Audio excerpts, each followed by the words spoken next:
வணக்கம். இன்னைக்கு நாம ஒரு ரொம்பவே ஆழமான விஷயத்த பத்தி பேச போறோம். நம்மளோட சுய ஏச்சை, அதாவது நம்மளோட ஃப்ரீவில். சுவாமி சித்பவானந்தரோட போதனைகள் அடிப்படையில நம்மளோட இந்த ஃப்ரீவில் எப்படி வேலை செய்யுதுன்னு பார்க்கலாமா? நம்ம ஒவ்வொரு நாளும் எடுக்கிற சின்ன சின்ன முடிவுகள்ல இருந்து பெரிய முடிவுகள் வரைக்கும் இது ஒரு புது பார்வையை கொடுக்கும் பாருங்களேன். இங்க பாருங்க, இந்த ஒரு வரி எவ்ளோ சக்தி வாய்ந்ததுன்னு. என்னுயிர் நாயகா, உன்னை நான் நாடுகையில் எனது சுவேட்சை கற்புடையதாகிறது. அடடா, இதோட அர்த்தம் என்னன்னா, நம்ம சுவேட்சையோட மதிப்பு அது எதை நோக்கி போகுதுங்கிறத பொறுத்துதான் இருக்கான். அதாவது ஒரு உயர்ந்த விஷயத்த, ஒரு தெய்வீகத்தை நாம தேடும்போது நம்மளோட சுவேட்சை தூய்மை அடையுது. சரி, இந்த தூய்மைங்கிற வார்த்தைக்கு நம்மளோட அன்றாட வாழ்க்கையில என்ன அர்த்தம்? நம்மளோட சுவேட்சைய எப்படி நாம பிரிச்சு பார்க்கலாம்? வாங்க, அதை இன்னும் கொஞ்சம் ஆழமா புரிஞ்சுக்கலாம். இப்ப பாருங்க, இங்க ரொம்ப தெளிவா 2 வகையா பிரிச்சிருக்காங்க. ஒன்னு, தூய்மையான சுயேச்சை. இது எப்போ வருது? நம்மளோட நோக்கம் ரொம்ப உயர்ந்ததா ஒரு தெய்வீகமான லட்சியத்தை நோக்கி போகும்போது. இன்னொன்னு, கலங்கிய சுவேச்சை. இது எப்போ மத்த சின்ன சின்ன ஆசைகள், உலக விஷயங்கள்னு நம்ம கவனம் சிதறும்போது நம்மளோட சுயேச்சை இப்படி ஒரு கலங்கிய நிலைக்கு போயிடுது.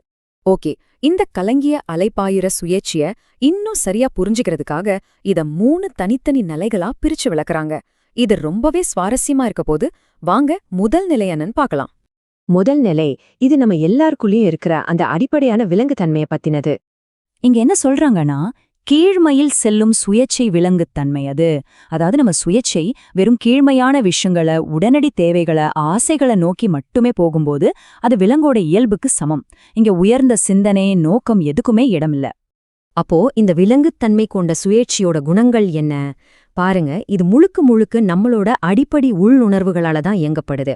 பசிச்சா சாப்பிடணும், தாகம் எடுத்தா தண்ணி குடிக்கணும், உடனே சந்தோஷம் கிடைக்கணும், அந்த மாதிரி உடனடி திருப்தியை மட்டும்தான் தேடும். உயர்ந்த சிந்தனைக்கோ யோசனைக்கோ இங்க இடமே கிடையாது. இது கீழ்மையான உந்துதல்களை நோக்கி நகர்ற ஒரு சரி, விலங்குத்தன்மையிலிருந்து அடுத்த கட்டத்துக்கு வருவோம். இது நிலை 2, மக்கள் தன்மை.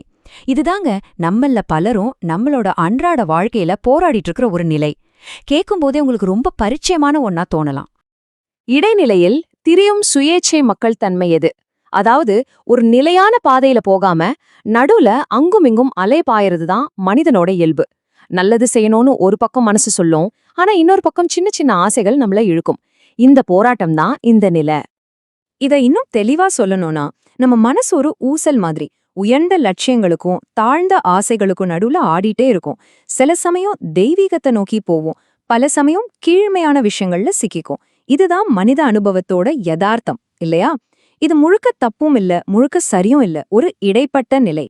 விலங்குத்தன்மை, மனிதத்தன்மை, இது ரெண்டையும் தாண்டி இப்போ நாம சுயேட்சையோட உச்சகட்ட நிலைக்கு வர்றோம்.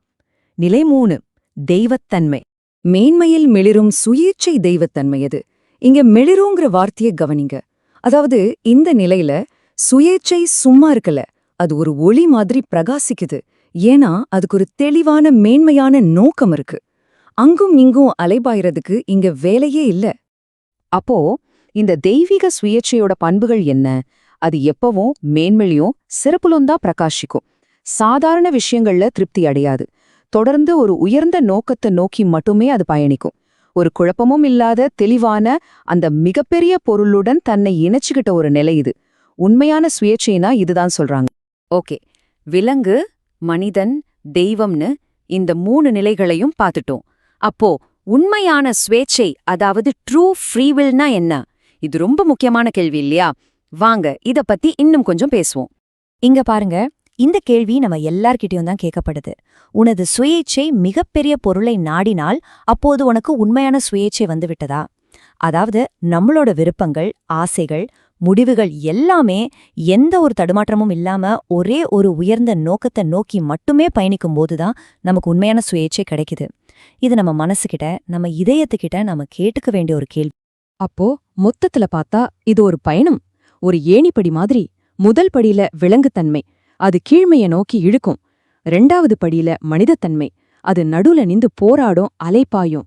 3வது கடைசி படிதான் தெய்வத்தன்மை, அது மேன்மையில பிரகாசிக்கும்.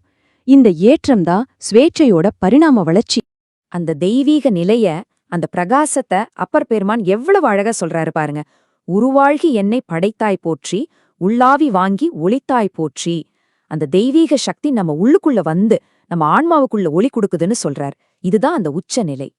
இப்போ இந்த முழு விளக்கத்தோட இறுதியில ஒரே ஒரு கேள்விதான் நம்ம முன்னாடி நிக்குது. அது உங்களுக்கான கேள்வி.